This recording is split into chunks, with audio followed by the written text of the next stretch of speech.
Kinshasa, Lubumbashi, Matadi, Goma, Mbandaka, Bukavu, Kisangani, Mbujimai, Kenge. iWeb, l'information pour vous et avec vous En toute objectivité, À vous la parole.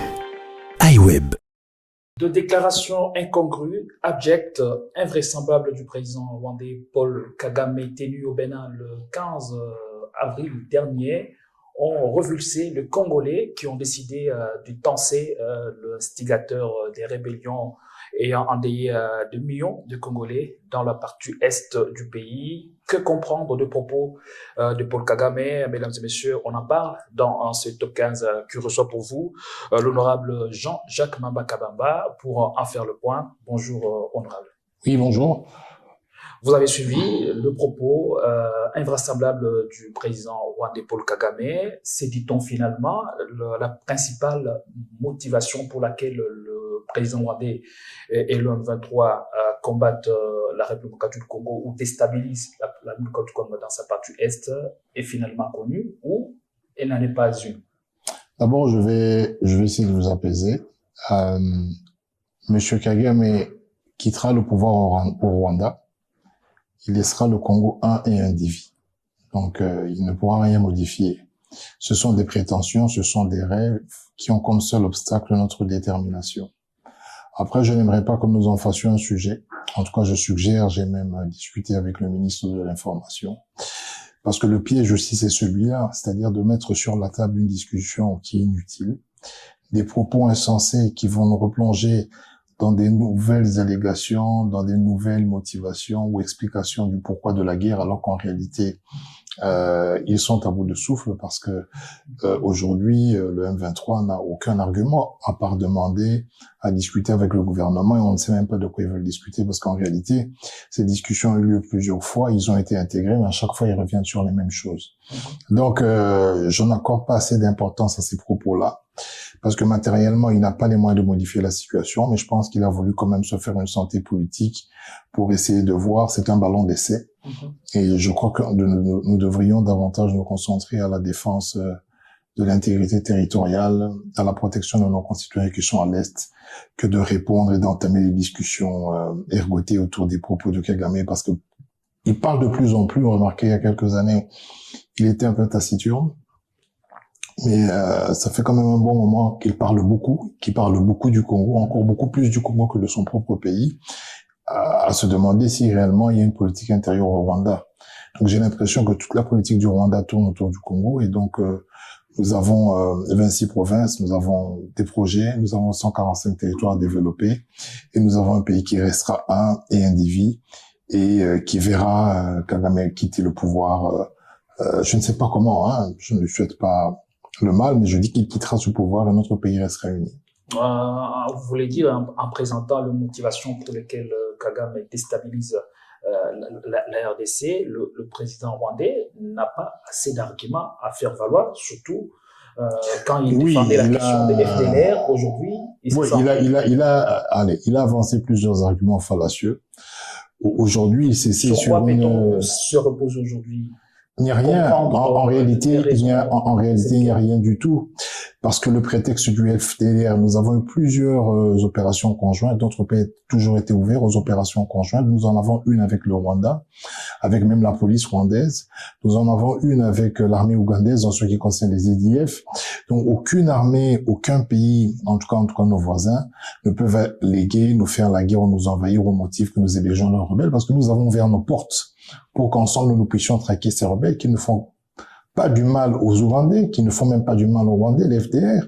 Ceux qui tuent, ils tuent des Congolais. Donc ce sont des prétextes qui sont fallacieux, mais ayant remarqué que cette rhétorique victimaire ne marchait plus, je crois qu'il a voulu verser dans des considérations historiques avec un brin de nostalgie qui ne nous intéresse pas beaucoup. En tout cas, le propos de président Paul Kagame ont fait réagir presque toute la classe politique entre-temps. On remarque le silence, je ne sais pas comment le qualifier, un silence coupable de l'Union africaine et de la communauté internationale qui n'ont pas encore réagi à ces propos. Est-ce que pour elles, les propos de Kagame ne sont pas assez graves? Ils ne sont pas graves dans la mesure où ils n'engagent que lui. L'histoire est là, elle est tracée, il y a les archives. Après, ce ne sont que des polémiques stériles pour alimenter comment je veux dire, c'est pour alimenter un peu l'opinion, c'est pour se donner un peu bonne figure, c'est pour jouer aux petits savants. Mais comme je le dis, il ne faudrait pas que nous construisions, nous, la notoriété de ces allégations-là, en cherchant à lui prouver quoi que ce soit. Nous sommes le Congo, les frontières sont tracées, même s'il veut revenir à 1 siècle, 2 siècles avant. Mais aujourd'hui, nous sommes le Congo, 2 345 000 km². Et ce n'est pas M. Kagame qui va changer cela. Donc, nous devons le lui rappeler, mais en même temps, continuer à vaquer à nos occupations, et notamment la plus grande en ce moment, c'est s'assurer que toutes les filles et fils du Congo vivent en sécurité et en paix dans leur pays, et qu'ils aspirent à la prospérité. Kagame, on le présente comme un disciple de Machiavel, pour qui tous les moyens sont bons pour atteindre ses objectifs. Est-ce que Kinshasa a-t-il déjà pris la mesure, ou encore la mesure de ses propos dangereux, ou encore de l'ambition de Paul Kagame à combattre et à ravir certaines terres de la République? Non, je crois qu'on est en train je pense qu'on est en train de glisser tout doucement vers une forme de fantasmagorie, en nous faisant nous-mêmes croire que Kagame est fort. Non, Kagame n'est pas fort. Je veux dire qu'aujourd'hui, que ce soit en termes d'armée, la force d'une armée, c'est d'abord l'organisation, on le sait. Ce sont les équipements, mais le nombre aussi joue. Et aujourd'hui, la mégalopole de Kinshasa a une population qui est plus ou moins égale à celle du Rwanda. Donc aujourd'hui, on peut entrer dans une guerre avec eux pendant un siècle, ils ne la gagneront jamais parce que numériquement, c'est vraiment un tout petit pays qui ne peut, en tout cas, en aucun moment avoir les prétentions d'annexer officiellement une partie de nos territoires. Maintenant, après, comme je le dis, le tout c'est pour nous de construire ou de reconstruire une administration, organiser une armée dissuasive, protéger nos frontières. Après, il peut continuer dans ses rêves, mais ses rêveries ont comme mur. Il sera toujours buté à notre détermination à sauvegarder les acquis, notamment l'intégrité territoriale, et aucun centimètre de ce pays ne sera cédé, que ce soit par la force, encore moins par les négociations. Vous dites ici que la faiblesse du rêve de Kagame, c'est notre détermination. Vous voulez dire les Congolais ne sont pas assez déterminés à ce point? Non, ça veut simplement dire que même si ces velléités-là existent, parce qu'elles existent, elles ont toujours été butées au fait que dans la tête de Congolais, il y a un dessin d'une carte. Et ce dessin d'une carte, on peut plus changer. Il est ancré dans le subconscient de tous les Congolais. Voyez-vous, même dans les villages où on massacre nos sœurs et frères, après les massacres, ils reviennent quand même dans leur village. Ça veut dire qu'aujourd'hui, il est tout à fait difficile de voir des Congolais, des camps de Congolais réfugiés en dehors de leur pays. Ils se déplacent, ce sont des déplacés internes, mais ils savent tous d'où ils viennent, où sont leurs terres, et ils veulent rentrer dans leurs terres. Je ne sais pas, je vais peut-être vérifier, mais je ne pense pas qu'il y ait des réfugiés congolais, de par les atrocités conviées qui vont se réfugier au Rwanda. Dans la plupart des cas, ils quittent un territoire vers un autre parce qu'ils savent que leur terre existe et qu'à la fin, ils vont rentrer dans leur terre. Donc, je pense que chacun de nous avons 450 ethnies, nous avons appris à vivre ensemble, nous avons construit un idéal commun, celui d'avoir un pays uni, nonobstant les différences internes ou les différends qui peuvent exister entre nous, mais que nous arrivons toujours à surmonter par le dialogue. Et donc aujourd'hui, le petit Rwanda devrait se contenter de la petite accalmie et de je veux dire, du prestige dont il bénéficie en termes des investissements étrangers. Mais je peux aussi vous dire, en ce moment, la situation socio-économique au Rwanda est très difficile, et je crois que Kagame est en train de verser il veut distraire l'opinion. Il veut distraire l'opinion publique parce qu'en réalité, aujourd'hui, ça devient de plus en plus compliqué de tenir les rênes au Rwanda parce que la situation politique frappe de plein fouet. Aussi, la crise, je voulais dire, frappe de plein fouet Kigali. Sur le terrain, nous remarquons l'avancée significative de rebelles du M23 qui veulent s'emparer, qui sont déterminés à s'emparer des terres et de localités dans la partie est du pays. Nous voulons dire qu'aujourd'hui, le gouvernement congolais a jeté l'éponge ou non, j'ai l'impression que le processus suit son train, que ils ont libéré plusieurs localités. Naturellement, ils ne sont pas allés dans le lieu de cantonnement choisi, probablement par fierté, parce qu'ils disent qu'ils veulent négocier avec le gouvernement congolais. Et le Parlement a déjà décidé a déjà recommandé au président de la République ou à la République de ne pas négocier avec les rebelles. Donc, ils sont un peu bloqués à ce niveau-là. Mais je ne vois aucunement un endroit où ils sont en train d'avancer, continuer la guerre. Ils ont essayé de faire une attaque vers le Burundi, contre les forces burundaises. Cette attaque n'a pas fonctionné. Ils ne sont plus dans les grands axes, ils ne sont plus à Rutshuru, ils ne sont plus à Kiwanja, donc c'est un peu compliqué. Ils se sont retranchés dans les collines. Nous attendons que le processus de Luanda épilogue sur un désarmement et un cantonnement. Et en ce moment-là, pour ceux qui pensent être, je dis bien qui pensent être congolais, ils n'auront pas beaucoup de choix, rien que celui de revenir à la vie civile, sinon d'aller dans le pays qui va leur permettre de continuer avec ce genre de comportement, peut-être le Rwanda.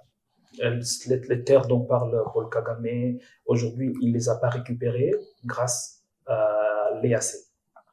Non, il n'y a rien à récupérer. On doit se dire les choses. Parce qu'on craint la balkanisation avec cette force d'interposition de l'EAC. Ce sont des craintes qui ne se justifient pas parce que nous avons invité ces forces. Elles sont venues avec sous invitation officielle du gouvernement congolais pour un mandat qui est déterminé, qui a été parrainé par l'ONU. C'est d'une durée de 6 mois renouvelable et à tout moment, nous, gouvernement, nous veillons à ce que la mission telle que convenue et les termes de référence soient respectés. Et si ce n'est pas le cas, nous adopterons une résolution pour leur demander de partir. Donc, ils n'ont pas envahi notre pays dans le sens d'avoir de développer un certain scepticisme quant aux velléités de balkanisation. Ils ont été invités par le gouvernement congolais.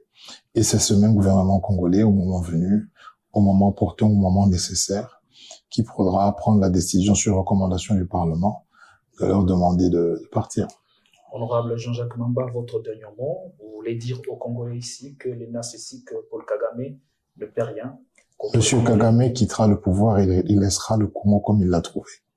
C'est tout ce que je peux vous dire. Je veux rassurer les uns et les autres que nous resterons déterminés, mais aussi vigilants.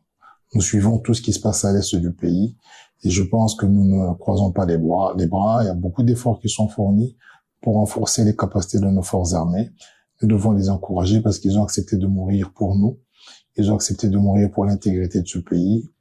Et donc voilà, nous n'avons pas le choix que de les soutenir et de dire à M. Kagame qu'il peut continuer à rêver debout. Mais moi, je peux lui promettre qu'il quittera le pouvoir sans que ce pays soit balkanisé aucunement.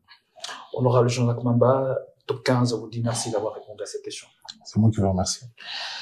C'est la fin de ce numéro, mesdames et messieurs. Nous nous retrouvons dans un autre numéro avec un dose de plaisir. Le Congo indivisible, c'est le souhait, les desiderata, l'aspiration de tous les Congolais. Portez-vous bien. À tout à l'heure, mesdames. À tout à l'heure, messieurs.